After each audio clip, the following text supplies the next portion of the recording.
एक दफा का जिक्र है। एक दूर दराज की सरजमीन में एक सोने का शहर आबाद था। इस शहर का नाम सोनी नगर था और ये शहर पूरे सुनहरी रास्तों, इमारतों और दरख्तों से बना हुआ था। इस शहर के बासी बहुत खुश थे और उनके दिल पाकीज़ा थे। सोनी नगर में हर कोई मिलकर काम करता और दूसरों की मदद करता। शहर के बीचों बीच एक अजीम अलशान महल था जहां एक नेक दिल शहजादी रहती थी। एक दिन एक भूत की बड़ी नजर इस शहर पर पड़ी और भूत ने शहजादी को कैद कर लिया और महल पर कब्जा कर लिया। शहर में हर कोई भूत के डर से बहुत ज्यादा खौफजदा थे और शहर वीरान हो गया था। एक दिन एक लड़के का गुजर इस शहर से हुआ जिसका नाम अली था। अली ने इस शहर की कहानी सुनी। उसने शहजादी को बचाने का फैसला किया।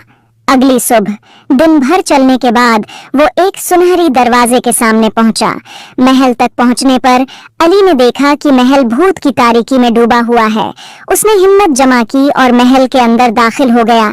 महल के अंदर हर चीज बोसीदा और खौफनाक थी, लेकिन अली ने हिम्मत न हारी। अली ने महल के मरकजी हाल में भूत को देखा।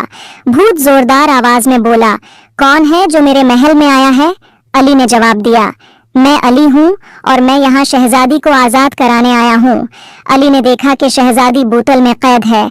अली ने देखा कि भूत को रोशनी से नफरत थी, इसलिए महल में हर तरफ अंधेरा था। अली ने अपनी पाकीज़गी और मोहब्बत की ताकत से भूत को शिकस्त दी। भूत की तारीकी खत्म हो गई और शहजादी आजाद हो गई। महल रोशनी से भर गया।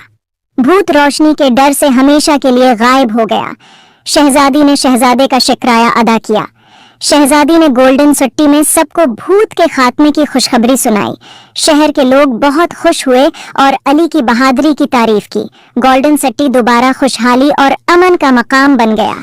Please like, share and subscribe my channel. Thank you.